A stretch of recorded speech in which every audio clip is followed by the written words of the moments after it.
Tenons nos lampes prêtes, chrétiens, préparons-nous pour l'heure où les trompettes annonceront l'époux. Amis de la communauté d'études quotidiennes de la Bible, bonjour, bonsoir. C'est toujours avec le même plaisir que nous vous retrouvons dans le cadre de notre rendez-vous quotidien d'études de la parole de Dieu. J'espère que vous avez passé une excellente nuit ou une excellente journée. À présent, c'est le moment de lire, d'étudier la parole de Dieu. Je vous souhaite la plus cordiale des bienvenues. Nous étudions la leçon 10, leçon intitulée « Les derniers jours ». Et le verset à mémoriser nous dit ce qui suit. « Alors, on verra le Fils de l'homme venant sur les nuées avec une grande puissance et avec gloire. Alors, il enverra les anges et il rassemblera les élus des quatre vents de l'extrémité de la terre jusqu'à l'extrémité du ciel. » Marc 13, versets 26 et 27. Le titre que nous allons aborder aujourd'hui, c'est « Pas pierre sur pierre ». Et le texte de base se trouve dans Marc 13, les versets 1 à 13. Prions.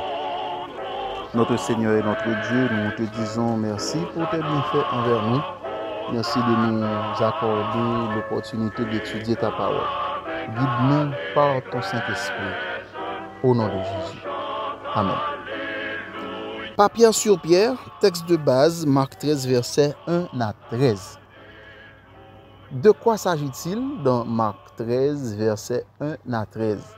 Jésus se trouve près du temple de Jérusalem, plus précisément sur le mont des Oliviers, et il constate avec ses disciples la splendeur, la majesté, on dirait même, du temple de Jérusalem. Et les disciples ont pris le soin pour souligner à Jésus, à l'égard de Jésus, que effectivement, le temple est beau.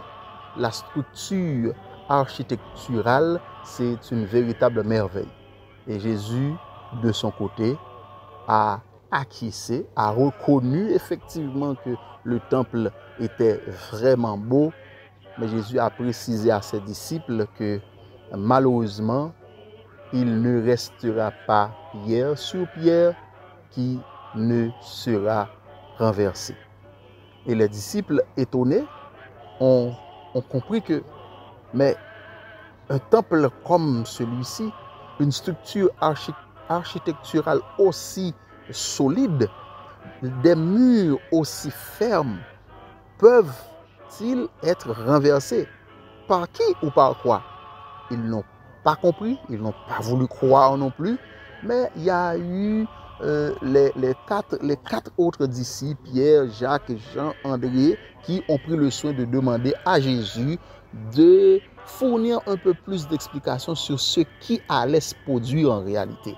Et Jésus a expliqué qu'il y aura une destruction, la destruction de Jérusalem, qui occasionnera aussi la destruction du temple.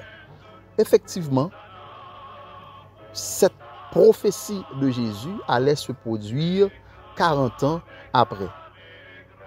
Jérusalem sera détruit, le temple aussi. Mais Jésus n'a pas uniquement prophétisé sur ce qui allait se produire 40 ans après.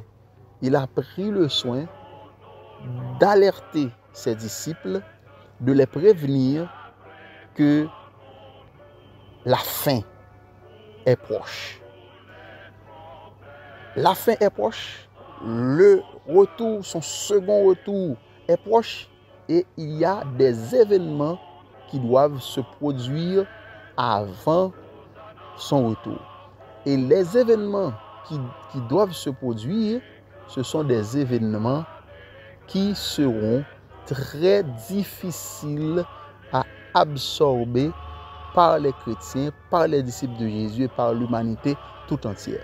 Jésus a précisé qu'il y aura des bruits de guerre, des tremblements de terre, tout un ensemble d'événements.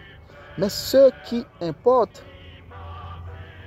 quand Jésus a rappelé à ses disciples ou annoncé à ses disciples que ces événements fâcheux vont se produire, il a précisé que celui qui persévérera jusqu'à la fin sera sauvé. Et c'est pourquoi dans le cadre de la leçon du jour, nous allons, comme d'habitude, essayer d'attirer votre attention sur 2 points que nous estimons essentiels. Le premier point, c'est le retour de Jésus qui est un événement certain. Jésus l'a prophétisé, la fin des temps, c'est une réalité. Le retour de Jésus est imminent. C'est la première chose, c'est le premier point, c'est la première leçon que nous devons retenir. Le retour de Jésus est inéluctable. Premier point à retenir. Le deuxième point que nous devons retenir, c'est que dans Matthieu 24, le verset 14, Jésus a déclaré que cette bonne nouvelle du royaume sera prêchée dans le monde entier pour servir de témoignage à toutes les nations, alors viendra la fin. Le deuxième point que nous devons retenir, pour que Jésus revienne effectivement, il faut que l'évangile soit prêché, il faut que l'évangile soit proclamé.